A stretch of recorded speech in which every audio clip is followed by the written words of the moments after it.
मैं जो बात करूं तो बुरा लगे, मैं जो दलील दूं तो जलील हूं। ये ज़माना जहल की ज़िद में है, यहाँ बात करना हराम है। दार्ज मुरसुल पॉडकास्ट के एक और एपिसोड में आपका खैर मकदम है। जैसा कि आपको पता है, हम एक नई सीरीज़ कर रहे हैं, the wonderful women of Kashmir, और आज एक ख़ास मेहमान हमारे साथ हैं। सहाफ़त या जर्नलिज़्म की फ़ील्ड में आपने बड़े बड़े लेजेंड्स का नाम सुना होगा, बड़े बड़े लोगों का नाम आप उभरते हुए देख रहे हैं, लेकिन विलियम वर्ड्सवर्थ और अल्लामा इकबाल, इन दोनों में एक चीज़ कॉमन थी, and that was Lucy and Nargis. हज़ारों साल नरगिस अपनी बेनूरी पे रोती रही, बड़ी मुश्किल से होता है चमन में दीदवर पैदा। इनका काम, जिनसे हम आज आपको रूबरू करा रहे हैं, वो इंटरनेशनल लेवल पे बोलता है। लेकिन अफसोस सोशल मीडिया का दौर है, एंड इन्होंने सोशल मीडिया से ज़्यादा अपने काम पे फोकस किया। I am very proud to announce and I am very proud to introduce Safina Nabi, thank जो यू। कि इंटरनेशनल लेवल पे बहुत ज़्यादा काम कर रही हैं, कश्मीर में बहुत ज़्यादा काम कर रही हैं और किया हुआ है। उसके साथ साथ इन्हें रिकॉग्नाइज़ किया है पुलिट्ज़र सेंटर ने with different international organisations. Welcome to the show. अस्सलाम वालेकुम। Thank you so much. वालेकुम अस्सलाम। सोशल मीडिया से मैंने शुरू किया, बट आई नो आपकी और सोशल मीडिया की थोड़ी कम बनती है, बट आई वांट कि आप हल्का सा हमें इंट्रोडक्शन दें कि कौन है सफ़ीना नबी। वेल अभी तो आप सफ़ीना नबी कह रहे हो और लोग जानते हैं मेरे नाम से या मेरे काम से, लेकिन अगर हम पीछे की ओर नज़र डालें और मेरी वो सारी जर्नी देखें बचपन से लेके अभी तक, तो बहुत सारी स्टेज थी लाइफ में। एक ऐसा स्टेज था जब तक 12th या ग्रेजुएशन जब तक की, तो सब लोग टॉम बॉय कहते थे। उसके बाद सब लोग चाइल्डिश कहते थे, क्योंकि मैं बहुत ही खुशमिजाज इंसान थी, खेलने वाली, स्पोर्ट्स में इंटरेस्ट रखने वाली, को करिकुलर एक्टिविटीज़ में हमेशा से अच्छी। लेकिन फिर एक शिफ्ट आया मेरी ज़िंदगी में, जब मैंने ये कहा कि I have to achieve something in life and I have to do something for my own self. So that's where the journey actually begin So and how did that's journalism come in between this?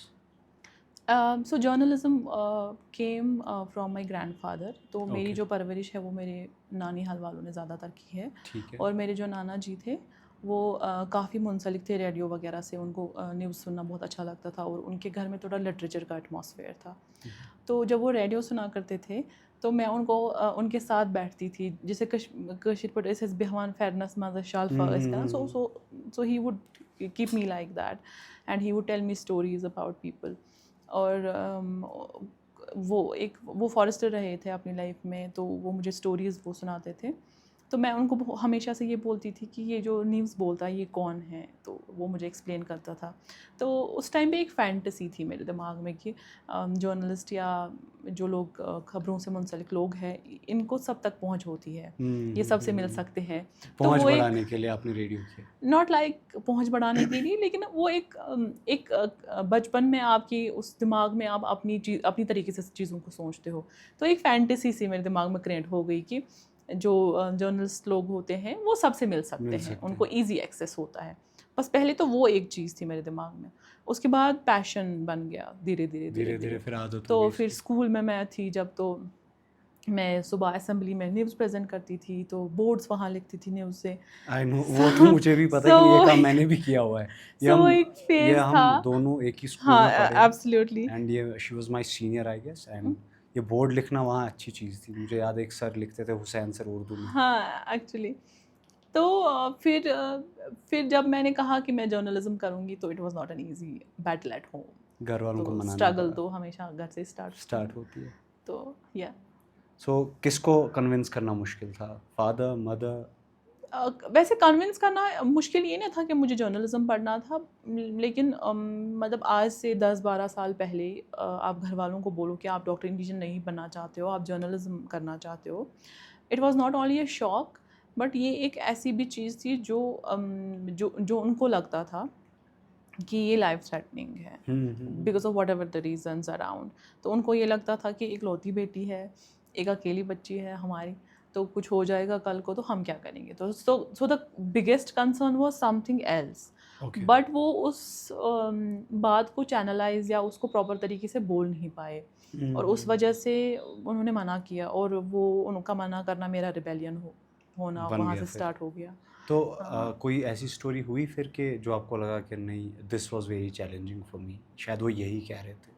I think मेरे लिए कोई भी story करना या किसी भी challenging situation में जाना अब तक मुझे ये लगा है कि अगर ये चैलेंज नहीं है तो ये स्टोरी नहीं है, ओके। To be honest. और मेरे लिए काम अगर चैलेंजिंग नहीं होगा तो मुझे मज़ा नहीं आता है। तो अभी भी मतलब if you see my work, तो मैं बहुत ट्रैवल करती हूँ अपने काम के लिए। और अभी ट्रैवल करना मेरे लिए थोड़ा सा मुश्किल है because I am a new mother, I have small baby Congratulations and for that I as carry well. Her everywhere. So there are lots of people who tell different things. Some appreciate, some discourage. But I believe that this phase is more not only difficult but a bit challenging, because you have to be vigilant not only on field, but when you come back and you move to the car, you have to be double vigilant. So yeah. तो कोई ऐसा incident हुआ है जहाँ पे you thought कि this is it, अब मैं गई, सफ़ीना तो गई, आज नहीं बचूंगी, because you have worked in that atmosphere as far as I know. आपकी ऐसी स्टोरीज भी मैंने देखी है जो कि शायद तस्वुर भी ना कर सके काम जर्नलिस्ट. हाँ, मैं एक स्टोरी पे काम कर रही थी जहाँ मैं किसी एक पर्टिकुलर थीम पे काम कर रही थी. और मुझे लगा कि जहाँ मैं जा रही हूँ रिपोर्टिंग के लिए ये एक इजी लोकेशन होगा, बट वो इजी लोकेशन नहीं था और वहाँ फ़ोन भी नहीं चल रहा था. I would not be able to tell the whole details of the story, but it was really a difficult situation for me. और वहाँ से निकल के जब मैं आई, तो it took me a lot of time to process that कि क्या हुआ, कैसे हुआ, मैं कहाँ पे गलत हुई. बट कभी भी मैं गलत नहीं थी. मेरा जो तरीका है काम करने का वो सही था. इट्स जस्ट दैट कि उस दिन सिचुएशन मेरे फेवर में नहीं थी. So what's the biggest story जो अभी तक आपको लगता है कि दिस इज़ द बिगेस्ट और द बेस्ट स्टोरी जो मैंने आज तक की है? बिगेस्ट या बेस्ट तो मैं यही नहीं कर सकती, because when you work independently आपको हर कोई काम खुद करना, because I work as a freelancer, I have never been into a newsroom. तो वो एक बहुत बड़ा चैलेंज है. You are a researcher, you are the reporter, you are the editor, you write, you do everything. तो हर कोई story में बहुत जान लगा के काम करना पड़ता है. And you work with the story, work around the theme in a way you feel like कि ये एक बच्चा है जिसको आप पाल रहे हो साथ साथ में. लेकिन जिसको ये कहेंगे कि दो स्टोरीज़ जो है जिन पे मैंने बहुत मेहनत की और बहुत टाइम भी मैंने उन पे दिया. एक तो थी जो मैंने की थी हाफ विडोज़ और उनके प्रॉपर्टी राइट्स पे मैंने की थी. हालांकि हाफ विडोज़ पे बहुत काम हुआ था, लेकिन उनके प्रॉपर्टी राइट्स क्या है उस पर किसी ने वैसे काम नहीं किया था एज सच. तो उसमें मैंने वो 3 साल में स्टोरी कंप्लीट की, क्योंकि मुझे उसमें वैसे औरतों से बात करनी थी जिनके हस्बैंड डिसअपेयर हो गए थे, फिर वो उनके बच्चे भी थे, फिर वो ससुराल से निकाले गए, उनको प्रॉपर्टी का शेयर नहीं मिला, और मुझे उसमें काफ़ी ग्राउंड वर्क करना पड़ा. और उस दौरान कुछ चैलेंजेस भी आए, जैसे कोविड वगैरह भी आया, और मेरे पास उस प्रोजेक्ट के लिए फंडिंग नहीं आ रही थी, क्योंकि बहुत सारे एडिटर्स को ऐसा लग रहा था, स्पेशली जो नेशनल एडिटर्स थे, उनको ये लग रहा था कि इसमें रिलीजियस कॉनोटेशंस हैं तो कुछ हो सकता है कल को. बट मैं बहुत परसिस्टेंट थी उस प्रोजेक्ट को लेके. 3 साल दिया आपने स्टोरी हाँ, तो फिर फाइनली पुलिसर सेंटर ने उसको फंड किया उस स्टोरी को, और मैंने उससे ग्राउंड वर्क किया. बट अल्हम्दुलिल्लाह उस स्टोरी ने एक इंटरनेशनल अवार्ड फिर लिया, which was the fetish for journalism award. आजकल का जो ऑडियंस रिटेंशन की तरह है ना, कि वो 15-20 सेकंड से ज़्यादा रिटेंशन नहीं है. आजकल के जर्नलिस्ट की मैं बात, आजकल से I don't want to defame any journalist, या मैं किसी को पॉइंट आउट नहीं कर रहा, लेकिन क्योंकि ये अब एक परफॉर्मिंग आर्ट बन गया journalism. Anybody can pick up the mike and become a journalist. क्योंकि ये सवाल मैं इसलिए पूछ रहा हूँ, आपने एक स्टोरी को 3 साल दिए, और वहीं 3 साल में एक जर्नलिस्ट जो कि शायद जर्नलिज्म पढ़ी भी नहीं होती या पढ़ा भी नहीं होता, 3 साल में वो कहाँ से कहाँ कितनी, क्योंकि उनको एक दिन में 3-3 स्टोरीज करनी पड़ती है. So there are 2 ways that I would like to understand this. One, how challenging was it before being a girl in Kashmir doing these sort of stories? And दूसरा कि how challenging is it now, or how easier is it now to do these sort of stories being a girl first? देखो, दोनों चीज़ें different है. पहले तो challenges घर से ही स्टार्ट होते हैं, जब हम जर्नलिज्म कहते थे पहले, क्योंकि जैसे हमारे एक टीचर हुआ करते थे, वो पढ़ाते थे, वो बोलते थे जब हमारे लिए रिश्ता आता है वो कहते हैं हाँ जर्नलिस्ट तो हाँ आप, लेकिन काम क्या करते हो. So that is the biggest example of how people think about how they perceive journalism. तो वो एक चीज़ थी। लेकिन फिर धीरे धीरे जब टाइम आगे आया अभी की ओर, तो वो थोड़ा सा एक पैराडाइम शिफ्ट आया उसमें, वो थोड़ा सा चेंज हो गया। बट उस लेवल पे भी नहीं चेंज हुआ। अगर आपका नाम है, आपको लोग जानते हैं, तो देन दे थिंक कि ठीक, journalism is good. But if you work silently the way I have worked all my life, मतलब आप अपने काम से काम रख रहे हो, आप किसी ग्रुप्स में नहीं हो, सोशल ग्रुप्स में नहीं हो, you really want to work in depth काम करना चाहते हो, तो आपको लोग नहीं जानते हैं दैट वे सोशली, जैसे हम कहते हैं, तो थोड़ा सा वो चैलेंजिंग हो जाता है। तो पहले बहुत चैलेंजेस थे, जैसे मतलब जर्नलिज्म करना, पहले सब घर वालों को कन्विंस करना, मेरे लिए तो सबसे बड़ा चैलेंज वही था। दूसरा फिर ये चैलेंज था कि ये बहुत एक हैक्टिक जॉब है कि अगर आप ब्रेकिंग न्यूज़ में रहते हो तो 24/7 आपको रोटेशन पे रहना पड़ता है, या अगर आप कोई ऐसी स्टोरी कर रहे हो जिसमें मतलब ख़तरा होता है, वहाँ जाना आपको होता है, कभी शाम को कभी रात को, या आप न्यूज़पेपर ऑफिस में काम करते हो तो उनका साइकिल देखो कैसा होता है। तो शिफ्टिंग की बहुत प्रॉब्लम है। और सिंस हमारे यहाँ उतना ये नहीं था कि मतलब देर रात तक लोग आए जाएं, जल्दी सब कुछ बंद हो जाता था, तो वो एक बहुत बड़ा चैलेंज भी है इसमें। दूसरा ये होता है कि इसमें बहुत ट्रैवलिंग है, और बहुत सारी प्रॉब्लम्स होती हैं, स्पेशली बीइंग अ गर्ल। सबसे बड़ी प्रॉब्लम तो ये है कि आप कहीं भी देखिए, नेशनल हाईवे पे भी देखिए, उस टाइम पे 10 साल पहले कहीं वॉशरूम ही नहीं था। तो दो चैलेंजेस ऑल्सो। अब क्या हुआ है कि आप बहुत ज़्यादा सोशल मीडिया में ये घुस गया है, everything is on social media, right. कोई भी माइक लेके फेसबुक पेज बना के जर्नलिस्ट खुद को कहता है, मुझे उसे कोई दिक्कत नहीं है if they give you credible right in factual information, if they do things correctly the way it is to be done. मगर ये जो एक क्रिंज कंटेंट का कॉन्सेप्ट आ गया है कि आप कुछ भी कर रहे हो और आपके व्यूज़ बहुत ज़्यादा है, और उसी से आपका काम डिफाइन होता है, आई थिंक वो प्रॉब्लमेटिक है। एंड उसमें क्या करना, but I think there needs to be a line drawn. हम क्यों कहते हैं एडिटर है, चीफ एडिटर है, सब एडिटर है, कॉपी एडिटर है, राइटर है, रिपोर्टर है, what why? Because it's a chain, और हर कोई अपने काम में महारत रखता है। जैसे आप बोल रहे हो पॉडकास्ट करते हो, या आप एंकर हो, फिर आपका कैमरामैन है, फिर आपका एडिटर है, why is there a chain? क्योंकि हर कोई बंदा अपने काम में महारत। इसी तरह से एक रिपोर्टर भी अपने काम में महारत रखता है। उसको आप किसी जगह पे ढूंढो, आप 10 जर्नलिस्ट को भेजो, वो 10 तरीके से वो एक स्टोरी करेंगे, राइट। तो वो एक बहुत अच्छी एक चेन थी।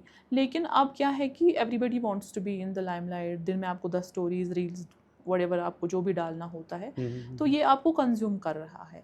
ये कितना सस्टेनेबल है, कब तक रहेगा, I do not know. Probably it will grow, but how will it consume people, you have to see that. जैसे हम कहते हैं ना, अगर हम कोई इन्वेस्टमेंट कर रहे हैं तो उसका रिटर्न क्या है। तो सिमिलर तरीके से यही है, सोशल मीडिया आपको कंज्यूम तो कर रहा, आप कंज्यूम कर रहे हो या आपको खा रहा है, लेकिन इसका रिटर्न क्या है, that needs to be understood.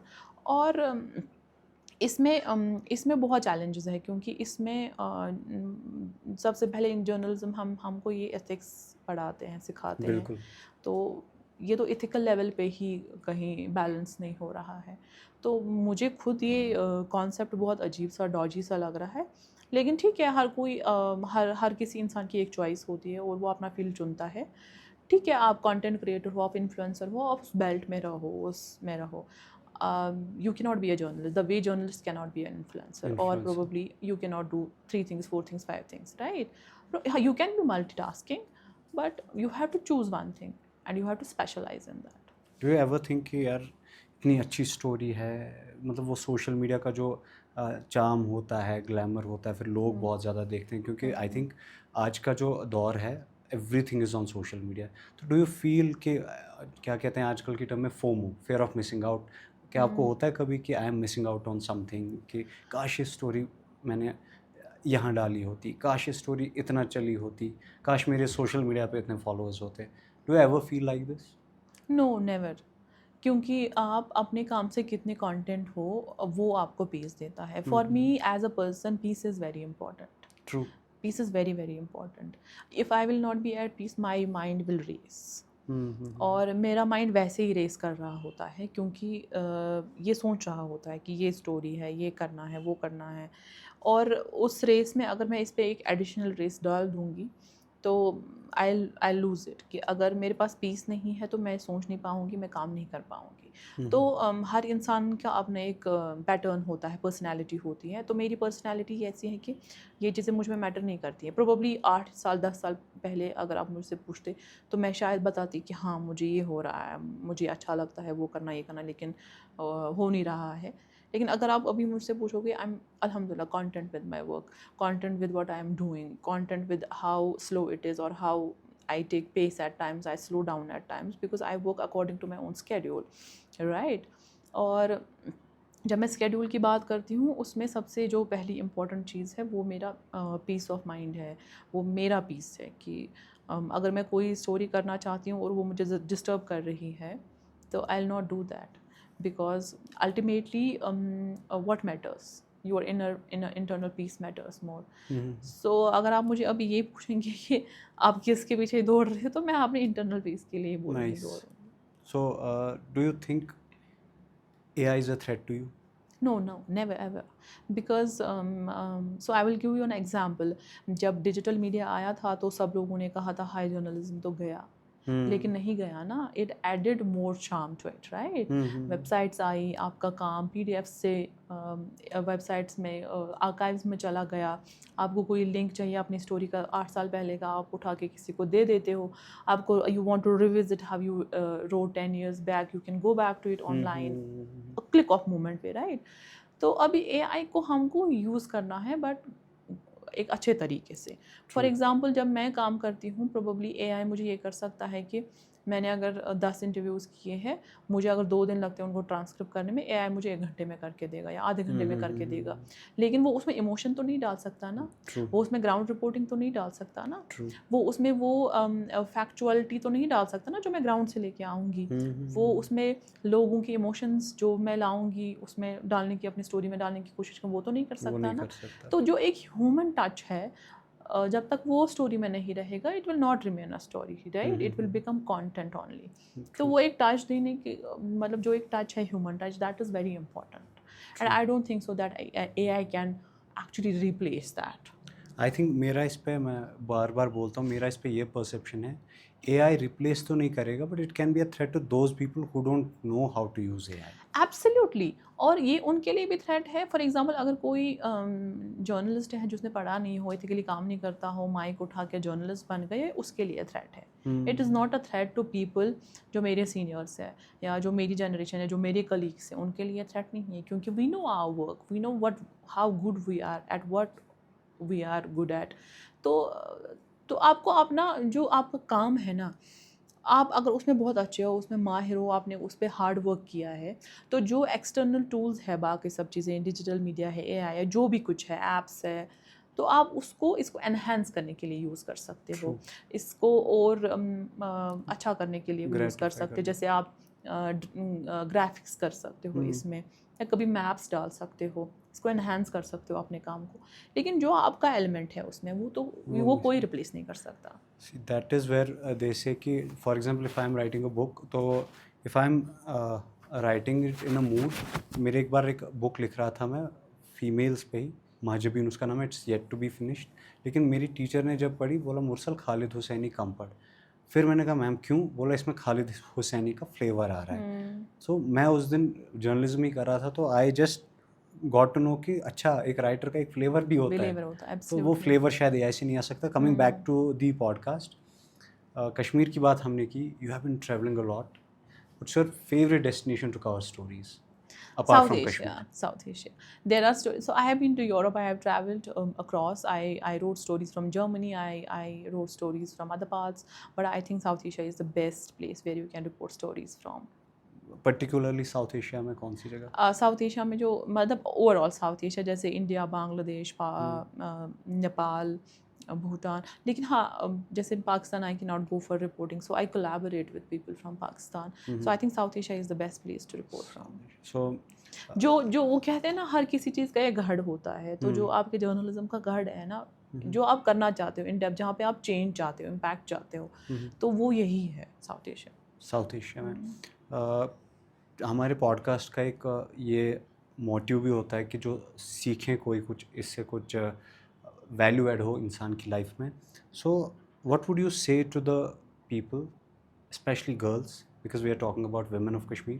So what would you tell जो कि आज डिसाइड कर रही है कि मुझे कल जर्नलिज्म परस्यू करना है? Is it a right decision आज के दौर में being a Kashmiri, and what are the possible opportunities for them, and threats क्या रहेंगी? देखो, जब आप कोई भी फील्ड चूज़ करते हो ना, you think yourself, you sit down, you take a notebook and you write down the concepts. अगर आपके पास मतलब फॉर मी जर्नलिज्म में आने के लिए I had that madness, and that madness carried me all through. In fact वो madness अभी भी है। अगर वो कभी भी वो मैडनेस चली जाएगी ना मेरे काम के लिए, जर्नलिज्म के लिए, स्टोरीज़ के लिए, तो आई will not remain Safina Nabi any more. क्योंकि वो जो एक पावर है, एक पुश है, वो एक मैडनेस से आता है जो आपको ड्राइव करता है। हाँ, absolutely. So I was not getting the correct Urdu word. तो अगर आप में मतलब मेरे जहन में ये था कि इसको अचीव करने के लिए I can go to any possibility. ठीक है, मज़ा आता था एक ज़माने में। आई स्टिल रिमेंबर जब मैंने क्यों परस्यू किया था जर्नलिज्म। एक तो radio, I was in madly love with radio. Secondly school में माइक के बगैर मैं रहता ही नहीं था। बट सबसे मेन चीज़ क्या थी कि जैसे पंजाब में स्टबल बर्निंग होती है, we did a documentary on that. मुझे किसी ने नहीं बोला इस पर डॉक्यूमेंट्री करो, but I made a documentary on that. फिर एक जगह हमने देखे कि लोग ब्रूम्स बेच रहे हैं और उन पे ताले लगा रहे हैं। आई गॉट शॉक, ये क्यों हो रहा है? सो वो जो क्यों का तजस्सुस था, वो जो फितूर होता है ना। बट आजकल जब हम देख रहे हैं, आजकल के जो जर्नलिस्ट हैं, जो वो हो गया है कि आप देखो ब्रेकिंग कहाँ है। So how do you see this journalism changing? क्या आपको लग रहा है कि जर्नलिज्म में एक बहुत ही बड़ा चेंज आ गया है पहले से और अभी से? देखो, चेंज तो है, ऑफ कोर्स है, बट चेंज मतलब हमारे पास टेक्नोलॉजी भी है, आप बहुत सारी चीज़ें बदल गई हैं। लेकिन देखो, आप ऑथेंटिक जर्नलिज्म, आप रवीश कुमार को ले लो, ठीक है, उसने भी बहुत सारी चीज़ों को अडेप्ट करके किया, लेकिन उसका जर्नलिज्म हमेशा से सबसे अलग जर्नलिज्म है ना। तो आपको अपनी क्रिएटिविटी के हिसाब से अपने फील्ड को बढ़ाना है, आपको उसी में खुद को अडेप्ट कराना है। लेकिन जो आपका स्टाइल है, जो आपका एक लिखने का तरीका है, बोलने का तरीका है, काम करने का तरीका है, वो आपको अपने आप में एक पहचान बनानी है, उसी से आप आगे चलोगे। और मैं ये कहती हूँ कि अगर आपको चने भी बेचने हैं ना, आप में वो मैडनेस होनी चाहिए। क्योंकि अगर आप में वो मैडनेस नहीं होगी ना, हार्ड वर्क करने की, ज़िद करने की कि इस चीज़ को मुझे क्रैक करना है, आप वो नहीं कर पाओगे। तो आप में वो एक पैशन होना चाहिए ज़रूरी, जो आपको ड्राइव करेगा। और इस फील्ड में पैशन होना मतलब वो उसको कहते हैं ना कि वो बहुत ऊंचा होना चाहिए, मतलब it should be above everything else. क्योंकि इसमें आपको पुल डाउन करने के लिए बहुत चीज़ें हैं, ठीक है। इसमें चैलेंजेस है, इसमें पैसा कम है, इसमें सेक्रीफाइसेस है, इसमें लोगों का अगर आप नाम नहीं बना पाएंगे तो लोगों के ताने हैं, सब कुछ है इसमें थ्रेड भी है। लेकिन वो जो आपका पैशन है और जो आपकी मैडनेस है, वो उससे ऊपर होनी चाहिए, तो आप इसको अचीव कर पाओगे। हर जगह थ्रेट्स है, हर कोई चीज़ है, लेकिन आप देख लो, अगर आपके पास मैडनेस है ये चीज़ करने के लिए, तो आप कर सकते हो किसी भी चीज़ को करने के लिए। आप डॉक्टर ही क्यों ना बनना चाहो, आप कुछ भी, आप क्यों नहीं डिज़ाइनर बनना चाहो, आप वो पैशन देखो अपने आप में है उस चीज़ के लिए कि नहीं। देखो, एक होता है आपके पास, आप कोई चीज़ करना चाहते हो लेकिन फिर आप साइड में प्लान बी भी रखते हो। बट अगर आप कोई काम करना चाहते हो और आप चाहते हो कि आप वो करो, तो आप प्लान बी सोचोगे ही नहीं। बेशक। So that's where it comes from. मेरा एक पैशन से याद है, फितूर अगर आपका सही है ना, तो मेरा एक फितूर रह गया था। I wanted to do war reporting, because जिस तरीके से बरखा दत्त या शुजात साहब ने इसको फैंटेसाइज किया था, तो मेरा ना वॉर रिपोर्टिंग का बहुत मन था। बट फिर धीरे धीरे देखा कि ये तो फेड हो रहा, अब नहीं होगा। रिसेंटली जिस रेडियो में मैं काम करता हूँ, उनका अपना एक अखबार है, एंड उस अखबार के लिए मुझे वॉर रिपोर्टिंग करने का मौका मिला। एंड आई वाज लाइक कि ये सर्कल पूरा हो रहा है, शुक्र है ऊपर वाले का, मेरा फितूर पूरा हुआ। बट लास्ट क्वेश्चन कि what would this Safina tell to the Safina of 10 years बैक? 10 साल पहली सफ़ीना से आप आज की सफ़ीना क्या कहेगी? I am thankful to that Safina. She carried that passion, she carried that madness, and I think this Safina is only because of that Safina. And that Safina to this Safina? Probably nothing. Not well done? Not, yeah, a pat on the back, right? Yes. But nothing that I could have, she could have told me to change. So what's there to achieve then? See, इंसान तो लालची है, तो achievements की जब हम बात करते हैं तो मेरे बहुत छोटे छोटे गोल्स रहे हैं हमेशा से, कि मैं स्टेप बाय स्टेप गई हूँ। कि पहले मुझे था कि नेशनल में मुझे क्रैक करना है, फिर था कि इंटरनेशनल बायलाइन चाहिए, फिर था कि फिर मेरे पास ये था कि मेरे पास एक लिस्ट थी पब्लिकेशंस की जहाँ मैं पब्लिश कराना चाहती थी। फिर मुझे ये था कि मुझे अपनी बीट्स को एनहांस करना है, डाइवर्स करना है, वो किया। फिर ये था कि ट्रैवल करना है, रिपोर्टिंग करनी है, बाहर कंट्री से करनी है, वो भी किया। बट अब ये है कि in future I think that एक वो चीज़ है, उसके लिए तो मैंने खैर अपनी बेस भी बना ली है कि that I wanted to write a book. Very nice. तो उसके लिए पहले से आपको all the best and thank you so much for doing this. Thank you. एक ब्रीफ कॉन्वर्सेशन थी, I wanted to stretch it long, but मैं फिर से वही कहूँगा, ऑडियंस की रिटेंशन बहुत कम है, ठीक है। बट स्टिल आई थिंक आपने बहुत ही एनरिचिंग बातें बोली जो वैल्यू ऐड कर सके। And again thanks for doing thank you this. So much for doing this. The RJ Mursal podcast का आज का एपिसोड यहीं तक था। जैसा कि मैं बार बार आपसे कहता हूँ कि हमारी कोशिश यही रहती है हम आपकी लाइफ में ज़रा सा भी वैल्यू ऐड कर सके। मिलते हैं एक अगले एपिसोड में। फ़ी अमान अल्लाह।